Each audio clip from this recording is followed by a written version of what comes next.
වැඩිහිටියන්ට වඩාත් සුදුසුයි. මෙම වීඩියෝව හුදෙක් රසස්වාදය සඳහා පමණි. ශෘංගාරාත්මක සාහිත්‍ය පිළිබඳ විවෘත මනසක් නොමැති අය කරුණාකර නැරඹීමෙන් වළකින්න. මොඩියේ උඹ යටට ඇඳලා නෑ කියලා හොඳට පේනවා. මොකද්ද උඹ කරන්න හදන්නේ නිරාෂා? අනුහස්ගේ ඕඩර්ස් තමයි. එයා කැමති හින්දනියානගේ ඉතිකෙම කියන්නේ. මට කියන්න නැතුව එයා ඒව වෙන කාට කියන්නද? යකෝ ඒක පුදුම කැමැත්තක් නේ. ඌ දැන් කිව්වොත් උඹ ගංගෙත් පනිනවද? ඌ උඹව යූස් කරනවා මොඩියේ. ඌ මූ ගාණ්ඩිපා කෙල්ලේ. එයා මගේ ෆියුචර් හස්බන්ඩ්.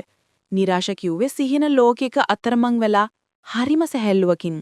ඒත් ඒ සැහැල්ලුව බිඳ වැටුනේ එයාට හැමදාම ලයින් දාන කොල්ලා යුහස් ලෙක්චර් රූම් එකට ආපු හින්දා. වෙනද වගේම යුහස් නිරාෂා දිහා බලලා අහිංසක විදියට hina වුණා. නිරාෂා එරරිවත් ආනගි hina වෙලා අත වැනුවා. මොඩියේ ඔබ මොනවද කරන්නේ? නිරාෂා ආනගිගේ අත පහතට ඇදලා දැම්මා. පව් බං ඒ කොල්ල අත වැනුවනේ කොහොමද ගණන් නොගෙන ඉන්නේ? එහෙලා මුඹ යාළුවයන් ඕකත් එක්ක ඔච්චර ඌගෙන අමාරු නම්. නිරාෂා හීන් හඬින් අනගි එක්ක රණ්ඩු වෙන්න ගත්තා. උඹේ පස්සෙනේ වැස්සි ඒ හරකා එන්නේ. මගේ පස්සෙන් ආවනම් මං මෙච්චර ඌව මඩවන්නේ නෑ. මං යාළු වෙනව තමයි. අනගිත් හීන් හඬින් කෙඳිරුවා. දෙන්නගේ රණ්ඩුව නැවතුනේ ලෙක්චර් රූම් එකට ආපු නිසා. ලෙක්චර් එක ඉවර වෙලා නිරාෂා අනගිත් එක්ක එළියට ආවා. නිරාෂා මේ ඉරේලියට පේනවා යකෝ ඇතුලෙන් සේරම. උඹට වෙන ගවමක් තිබුණෙම නැද්ද ඇඳන් එන්න. මොඩියේ යටට අඳින්න නැත්තම් අඩු ගානේ කලිසමක් වෙත ඇඳන් එන්න ඕන. ඉරේලියේ වෙටිලා නිරාෂා ඇඳන් ඉන්න තුනි සුදු පාට ස්කර්ට් එක අස්සෙන් එයාගේ මුළු යටිකයම හැඩය පේනවා දැක්කම අනගි හොඳටම කලබල වුණා. අනේ අනගි මාව පොඩ්ඩක් කවර් කරගනින්කෝ අනුහස් දෙනියේවි. නිරාෂටත් හොඳටම ලැජ්ජ හිතිලා වටපිට බැලුවා. මේ අනුහස් දෙන්න කියපන් ඇතුළට. මෙහෙම බස් හෝල්ට් එකට ගියොත් මිනිස්සුත් බලාවි. නිරාෂාගේ පෙම්වතාගේ විකෘති ඉල්ලීම් නිසා අනගිත් අපහසුතාවයටපත් වුණා. අනේ අනගි අනුහස් එන්න කිව්වේ බස් හෝල්ට් එකටනේ. අපි යමුකෝ ෂේප් එකේ. කාටවත් පේන්න එකක් නෑ. පිස්සුද? කාටවත් පේන්නේ නැත්තේ මොකද්ද? අර කොල්ල hina වෙන්නේ දැකලාද කොහීද? ටිකක් ඈතින් යන කොල්ල දෙන්නක් hina විනවා දැකලා අනගි ඔරවලා කිව්වා. නිරාෂට ලැජ්ජාවට හින්දාඩිය දාන්න ගත්තා. ඒත් මේ මෝඩ කෙල්ල හිටියේ ආදරෙන් අන්ධ වෙලා. එයා අනුහස්ගේ කාමාතුරාගේ අනසකට සම්පූර්ණයෙන්ම වගේ යටත් වෙලා හිටියේ. අනේ අනගි මට බෑ අනුහස්ව තරහ ගස්සන්න. මතකනේ මෙහෙම එන්න කියලා කිව්වේ එදා ගවුමක් එන්නන් එන්න කියපු දවසේ කලිසමක් එන්නන් ආවා කියලා. අනේ මන්දා බම් ඇයි උඹ මේ මිනිස්සයා කියන විකාර වැඩ කරන්නේ කියලා මට නම් තේරෙන්නේ නෑ. ඒ ඉතින් එයා ආදරි කරන හැටිනේ කියලා හිමින් කට්ටිය ගියාට පස්සේ අනගිත් එක්ක බස් හෝල්ට් එකට ගියා. බස් කීපයක් ආවත් අනගි එක් එක්කත් නැගලා ගියේ නෑ නිරාෂව මේ විදියට තනි කරලා යන්න බැරි නිසා. කික වෙලාවකින් නිරාෂාගේ පෙම්වත අනුහස් බෙන්ස් කාර් එකකින් ආවා. මන් යන්නම් අනගි රැට කෝල් එකක් දෙන්නම්. නිරාෂා කියලා කාර් එකේ නැගලා ගියා. අනගි නැගපු බස් එකේම යුහසුත් නැගා. බස් එකේ සෙනග නැති හින්දා අනගි වාඩි වෙච්ච තැනම සීට් එකේ යුහස් hina වෙලා වාඩි වුණා. ඔය පරක්කුයිනේ. ඔව් නිරාෂාගේ නිරාෂා යනකම් මම පොඩ්ඩක් යාත් එක්ක හිටියා. නිරාෂාගේ බොයිෆ්‍රෙන්ඩ් කියන වචනේ අනගින් ගිලගෙන කිව්වා. මන් දන්නවා එයාවේ නිරාෂාගේ බොයිෆ්‍රෙන්ඩ් කියලා. එහෙනම් බොයිෆ්‍රෙන්ඩ් කෙනෙක් ඉන්නවා කියලා දන්නවනම් අයි තමත් එයාගේ පස්සෙන් යන්නේ. මට හිතෙන්නේ නිරාෂා අකමැත්තෙන් එයාත් එක්ක ඉන්නවා වගේ. පිස්සුද යුහස්? නිරාෂා යයි ලබන මාසේ එන්ගේජ් වෙන්න ඉන්නේ. අනගි කිව්වම යුහස්ගේ හිත කඩාගෙන වැටුණා. ඒ විත්තියක් දැනන් හිතියේ නෑනේ. එහෙනම් තව පොඩ්ඩෙන් ගුටිත් කන්න වෙනවා ඒ කොල්ලගෙන් මට. යුහස් හිතේ වේදනාව යටපත් කරගෙන විහිළුවක් කරන්න හැදුවත් අනගිට තේරුණා කොල්ලට අප්සෙට් ගිහිල්ලා තියෙනවා කියලා. මං ඔයාට ඇඩ්වයිස් එකක් දෙන්නම්. නිරාෂා ගැන හිතේ තියෙන අදහස අතේර ගන්න. එයා ඔයාට කැමති නෑ. කැමති වෙනවා නම් මෙච්චර පස්සෙන් එනකන් ඉන්න එකක් නැහැ. එයා කැමැත්ත දෙනවනේ. ඔයා හොඳට ඉගෙන ගන්න පුරන් දක්ෂ කොල්ලෙක්. තමුන්ගේ ආත්ම ගෞරවය රැකගෙන ඉන්න යුහස්. අනගි ටිකක් තදින් කිව්වත් යුහස්ට අනගි පිළිබඳව ලොකු පැහැදීමක් ඇති වුණා. ඔයා කියන දේ සහතික ඇත්ත අනගි. thank you for the advice. කොච්චර ඇත්ත කියලා දැනගත්තත් ඉතින් ආදරේ ඉස්සරහා මගේ බොළඳ හිත හදාගන්න ටික කාලක් යයි හැබැයි. යුහස් hina වෙලා කිව්වා.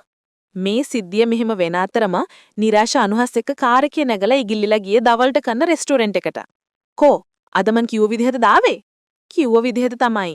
බලන්නානේ ඔයාමක කියන දේවල් මිනිස්සුත් බැලුවා අද මගේ දිහා. ඉතින් ෂොක්නේ. ලස්සන ඇඟක් තියෙන්න පෙන්නන්නනේ.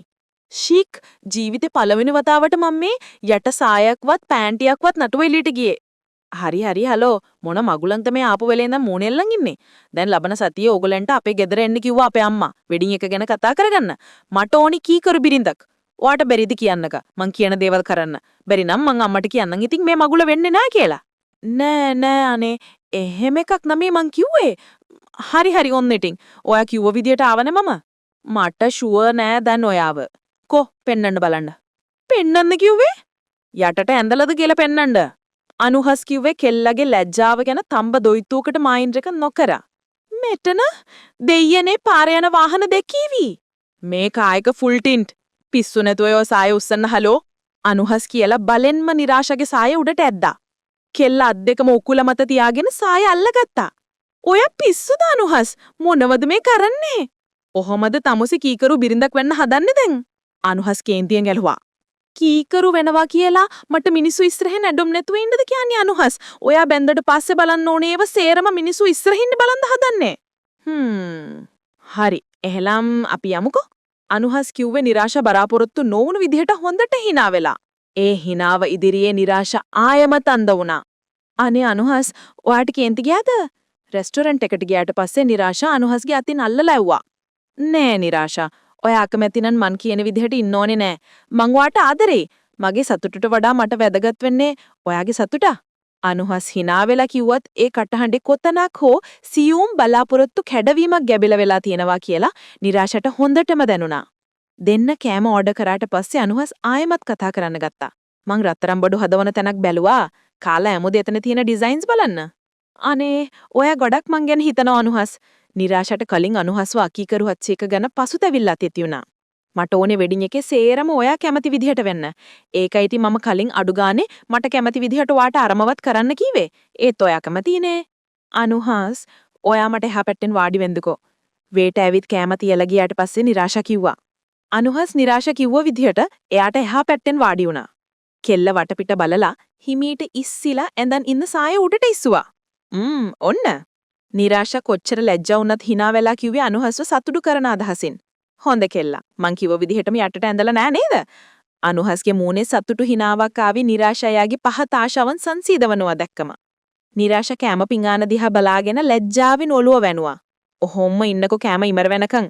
නිරාශා භීතියෙන් බලන් ඉඳෙද්දි අනුහස් මේසෙරෙද්ද යටින් අත දාලා කන ගමන් නිරාශාගේ ටියුලිප් පොහොට්ටු අත ගන්න ගත්තා. අනුහස් කරන වැඩේ නිසා නිරාශට නිදහසේ කන්නවත් හම්බුන්නේ නැහැ. කෙල්ල හොඳටම බයෙන් තැතිගෙන වටපිට බල කෑවේ කවුරු හරි දැකීවි කියලා. නිරාශා කෑම ටික කෑවේ ඇස්වල කඳුළු හිර කරන්.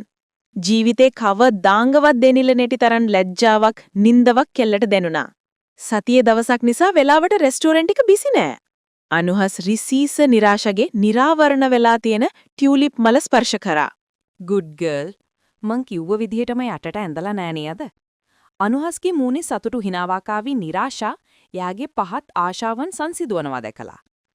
නිරාශා කැම පිඟාන දිහා බලාගෙන ලැජ්ජාවෙන් ඔළුව වැනුවා. ඔහොම්ම ඉන්නකෝ කාලා ඉවර වෙනකන්.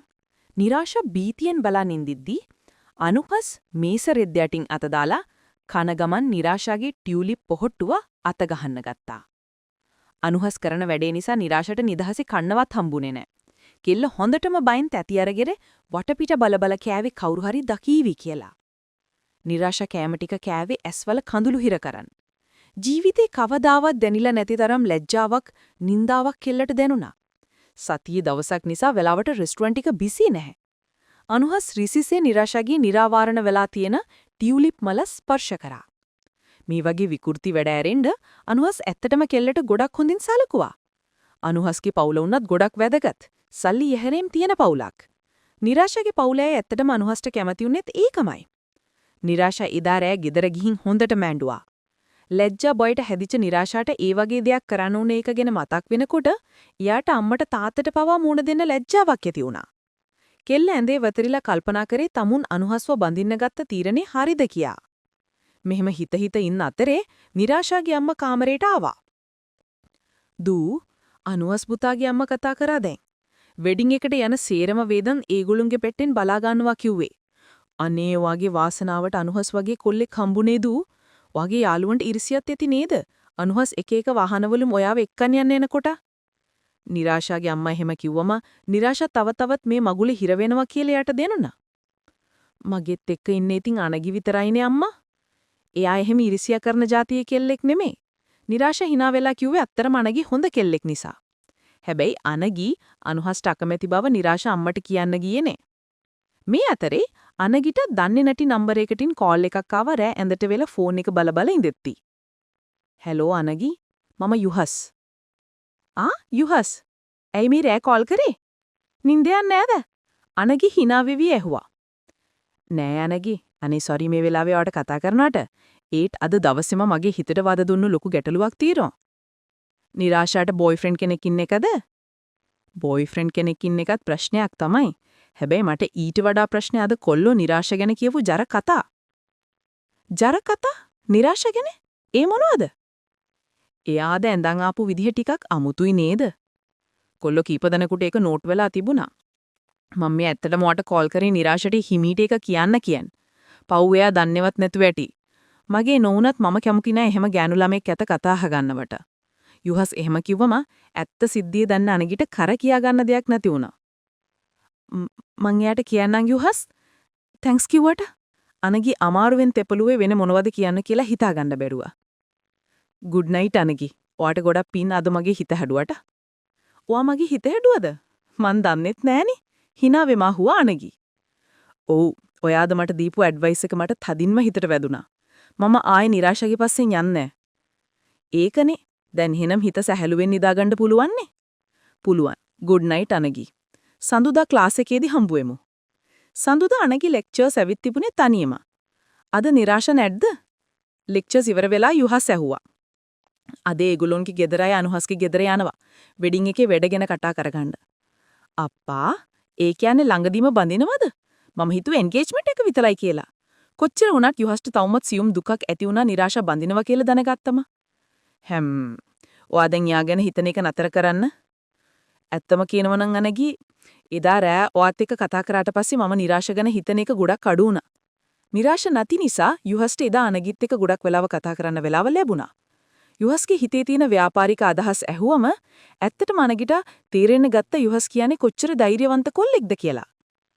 ඔයා සෑහෙන්න දුර හිතලානේ. අනගි කිව්වේ ඒගොල්ලෝ තාම ඉන්නේ කෝස් එකේ ෆයිනල් එකේ හින්දා. මට ඕනේ කෝස් එක ඉවර කරන්න කලින්ම මගේම කියලා බිස්නස් එකක් පටන් ගන්න. එතකොට නිකන් කාලේ අපතේ යවන්න ඕනේ නැහැ ජොබ් හොය. මං දැනටමත් තනියෙන් ගිහින් ක්ලයන්ට්ස්ලා හොයාගෙන තියෙන්නේ. යුහස් කිව්වේ අහිංසක ආඩම්බරකමකින්. එහෙනම් මට ජොබ් එකක් දෙන්නකෝ ආගේ කම්පැනි එකේ. අනගි විහිළුට කිව්වා. ඇත්තටම වැඩ නම් ගොඩක් තියෙනවා. ඔයා කෝස් එක ඉවර වෙච්ච ගමන් කැමති නම් අපි දෙන්නෙම එකට වෙලා වැඩ ටික කරමු. යුහස් කිව්වම අනගිට හිතුණා මේ කතා වෙන දේවල් නිරාශ දන්නවනම් එයාගේ බෙල්ල ගලවලා අතට දෙයි කියලා. අඟහරුවාද නිරාශා ආයමත් ලෙක්චර්ස් ආවා. වෙඩින් එකට මොනවද මං කරන්න තියෙන්නේ? මගෙන් මොනවද වෙන්න ඕනේ? නිරාශාව හම්බුන හෙටියෙම අනගි ඇහුවා. යකෝ උඹ තමයි මගේ බ්‍රයිඩ්ස්මේඩ්. මේ පිස්සි මොනවද වෙන්න ඕනේ කියලා අහනවා. මොකක්ද? දැන්ද බං කියන්නේ? ඕක කියන්න දෙයක්ද මොඩියේ? මට උඹරෙන්න වෙන කවුද ඉන්නේ? නිරාශා අනගිගේ කන මිරිකලා ඇහුවා. අනේ කෙල්ලේ, අනේ මං අනිවාර්යෙන් එන්නම්. මට සතුටුයි. අනගි සතුටු කඳුළු පුරවගෙන නිරාශාව හක් කරා. එදා නිරාශට අනගිට හවස වෙනකන් ලෙක්චර්ස් තිබුණත් යුහස්ගේ ලෙක්චර්ස් දවල් වෙනකොට ඉවරුණා. නිරාශා ලෙක්චර්ස් ඉවර වෙලා එළියට එනකොට දැක්ක දේන් ගල් ගැහිලා බලන් හිටියා. නිරාශා මොකෝ බං? නිරාශා බය වෙලා බලන් ඉන්නවා දැකලා අනගි ඇහුවා. අර යුහස් නේ බං අනුහස් එක්ක කතා කර ඉන්නේ. නිරාශා කිව්වම අනගිත් ඒ පැත්ත බැලුවා. එතකොට තමයි දැක්කේ යුහස් අනුහස් එක්ක හොඳට hina වෙවි කතා කර ඉන්නවා. දෙයියනේ අනුහස් මොනවද උගෙත් එක්ක කතා කරන්නේ? නිරාශා හොඳටම බය වුණේ අනුහස් යාට කරන විකාර වැඩ යුහසුත් දැනගනී කියලා. හරි උඹ කලබල නැතුව ඉන්නින්කෝ.